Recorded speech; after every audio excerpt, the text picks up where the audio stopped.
So let's talk about this report that you issued when you were executive director, a policymaker's playbook. And I'll ask you to enter it into the record, Mr. Chairman. Great. Without objection. Thank you.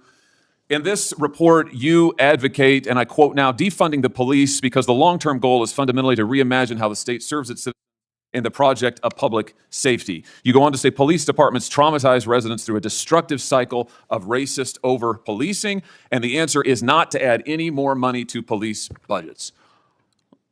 Talk to me about, why is it that denying policing to the most vulnerable communities is a solution? I know that's what the blue cities are doing, but why is that a good idea?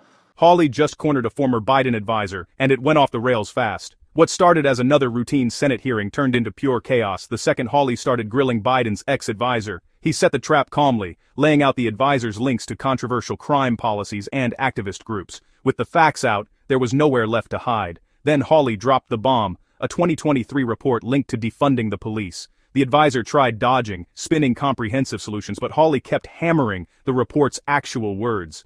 The evasiveness, painfully obvious. It got wild when Hawley started grilling him about two-spirit programs and activist funding. Hawley stayed relentless, refusing to let the advisor escape his own statements. Bottom line, this wasn't just about one guy, it's a preview of the law and order battles coming in 2026. So did Hawley expose failed policies, or was it all political theater? Drop your take below, and don't forget to subscribe for more political showdowns. Thanks to all the witnesses for being here. Ms. Cook, I want to say thank you especially to you. Thank you for being here. Thank you for telling your story. And I'm sorry for what you and your family have had to endure. And it's powerful to have you here today. Thank you very much. I want to talk about some of these policies that have gotten to where we are today. Mr. Jackson, if I could just start with you. You were deputy director in the Biden White House for gun violence and a special assistant to the president. Is that correct? Yes, sir. You're also affiliated with the Community Justice Action Fund. Is that correct? Yes, I'm also a survivor of gun violence. You were their executive director. When was that, the Community Justice Action Fund? 2021 to 2023. And you're affiliated with them now? Yes, as executive advisor. Okay. The Community Justice Action Fund, do you disclose your donors? Yes. All of the donors are public? Yes. You're funded by the Tides Advocacy Group, among others? They're a fiscal sponsor. This is, right. They that would be handle a our donor. HR. Yeah. This is a George Soros funded group? No. He's one of the donors? No. He's a donor to the Tides Advocacy Group? Yeah, that's our fiscal sponsor. So they handle our HR, our back office, our operations. Great. Okay. Great. So in other words, that's we're one of 300 organizations. Right, that they run. You are a subset we of pay them. pay them to be a fiscal sponsor. Well, you are a subset of that organization, which he helps to fund, right? Okay. All right. Just wanted to get a level set here. So I want to ask you about some of the policies that you've advocated because they're exactly what we see implemented in these blue cities, like defunding the police. No. Indeed. That's not. We advocate for Wait, I investing. haven't asked a question yet. We'll get to. I've got a lot of questions. Believe me, and I'll give you time. So let's talk about this report that you issued when you were executive director, a policymaker's playbook. And I'll ask you to enter it into the record, Mr. Chairman. Great. Without objection. Thank you.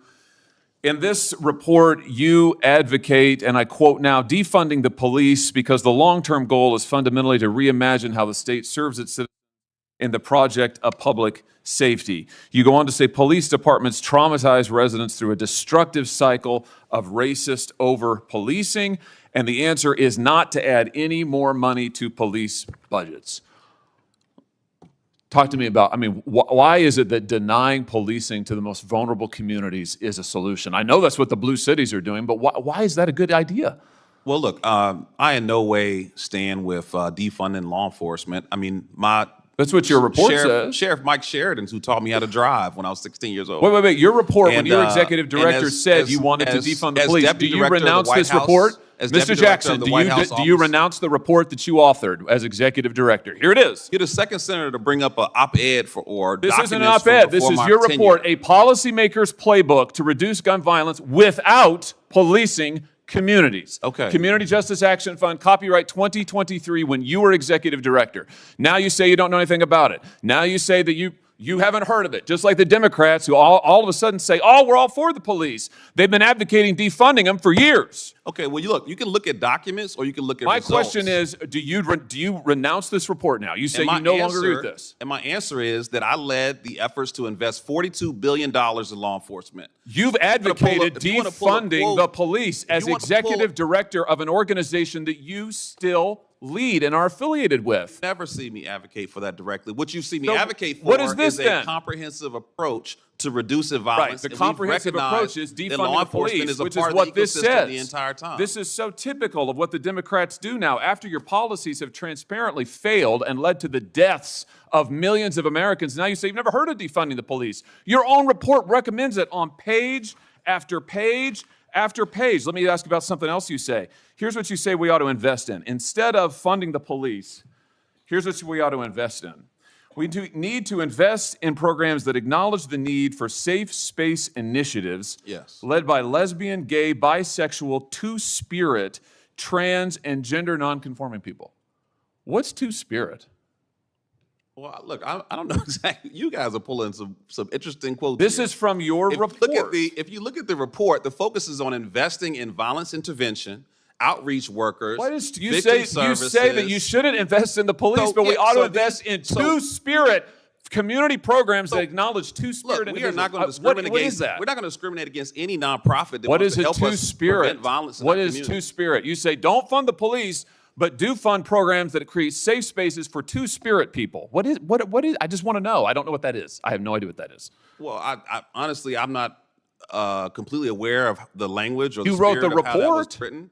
But what I'm telling you is that what is a two-spirit individual? I mean, really, this is your policymaker's playbook. You are the witness called by the Democrats on this committee, so I assume you reflect their views. Well, you don't want to fund the police. You want to fund safe spaces for two-spirit individuals. What is a two-spirit person? I feel like I'm looking at a two-faced indivial because you talk about reducing violence. Oh, no, sir. Violence. You're looking at somebody who's reading you your own words, and I'd like to hear an answer. Programs. Here's the answer. The answer is you don't have any solutions. You want to invest in gobbledygook and take away money from police officers who actually keep our communities safe, and when you're called on the record, you deny it. It's all there in black and white, and your record is there in black and white, and it's a disgrace. We reduced homicides by 31%, and as someone who's been shot and nearly killed, I take offense that you would think that the last 13 that you years won't answer my we're not questions, focused on that you reducing deny your violence. own words, and that you are leading this committee astray. And frankly, sir, your policies are absurd. They're absurd. I don't think we're getting any place, so let's